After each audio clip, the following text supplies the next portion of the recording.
Okay, this is, I think, our fourth video now for week 2, but I wanted to make sure you understand how to use EbscoHost and opposing viewpoints in doing your research. So if you click, we're on the home page of OCCC, you click Library at the top. And then I just go to Find and choose Articles. So EbscoHost Databases is the first one. What I tell students is, oh, it's going to make me log in because I am not on campus. So give me a second. I'm already logged into Moodle, so I'm surprised it's making me log in, you know, right now. So hang on just a second. Okay, sorry about that. Okay. So if you're not on a campus computer, you will have to do your login. It's your normal login. So go ahead and click at least the first 3. Newspaper Source Plus. Oops, I didn't mean to do that. Click the little box. Newspaper Source Plus, Academic Search Premier, Master File Premier. You don't want to select all because what EbscoHost does is it has a whole bunch of smaller databases that are part of it. And then the more that you click on, the more hits you're going to get. And a lot of these won't have anything to do with your topic. Like, you know, computer source. Unless your topic has something to do with computers, you wouldn't want that. Here's one that says Bibliography of North Native Americans. Or Native North Americans. Sorry, I can't read today. You know, again, if that doesn't have something to do with your topic, you wouldn't want that. There is New World Encyclopedia. That might not be bad to click. Here's Military and Government. Again, that might pertain to your topic. It might not. There's Political Science, Small Business. I know that there's several business. There's, if you are writing about education, you might click Education Source. I wanted to point out the health ones. If you're researching anything in the health sciences, then you could click those.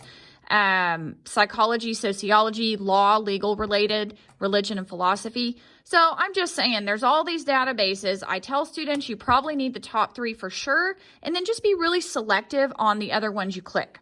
So once you have done that, then you're going to hit continue. And then you just do a search. So let's say I were going to write a paper about addiction. A lot of you liked that topic. Of course, I probably need a better search than just addiction, but that's what I like about this. It pulls up a bunch of different specific searches. So I'm going to put addiction recovery and hit search, and it's going to bring up a bunch of articles. You know, the more specific you are with your search, the less articles you'll get, and that's usually a good thing because I pulled up 6,880. I am not an expert in searching because I'm not a media specialist. We do have media specialists in the library, so please call or go by there if you need help narrowing your search. We used to do a presentation with them, and now that we are online only, that's really going to be very difficult to do. But let's say that here's the thing, you got to take the time, you got to read the articles, you got to look at them, right? But let's say you happen to really like this article and you want to use it. I'm going to show you how to use the Cite tool to put it on your works cited page. Now, first of all, I want to tell you, you do have to click over here to read the full article where it says PDF full text. So that's how you would read the whole article. So it's over here on the right-hand side where it says Cite. If you click that, it's going to give you the works cited entries.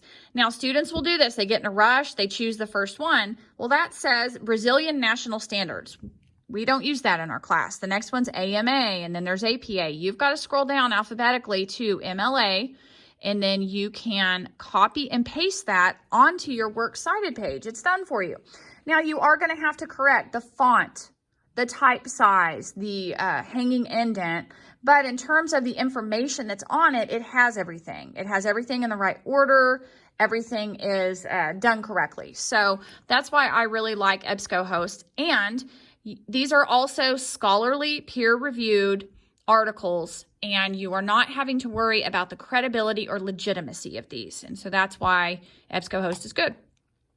So we do want to maybe look at opposing viewpoints in context as well. If you click on that, then it offers a lot of the same types of articles. It's just going to be a little bit different. So you can run a search here. Addiction. Addiction recovery is what I'm going to pick again. And again, it's going to pull up some sources for me. There's only 7 here, so that's definitely a smaller pool. It also up here has websites, videos, magazines, images, viewpoints, news articles, there's a lot, audio, and academic journals. So if I'm wanting an academic journal specifically, that's what I have 7 of. So this is an article apparently about yoga helping with addiction recovery. So I would click on it to be able to read it. And let's say I liked it, I wanted to cite it in my paper. Then here at the bottom, see where it says source citation, way down here, you click MLA 8th edition, and it is right here for you to copy and paste to your works cited page. So that's how simple EbscoHost and Opposing Viewpoints are to use, and we're going to end this video now. We'll move on to the next one here in a second.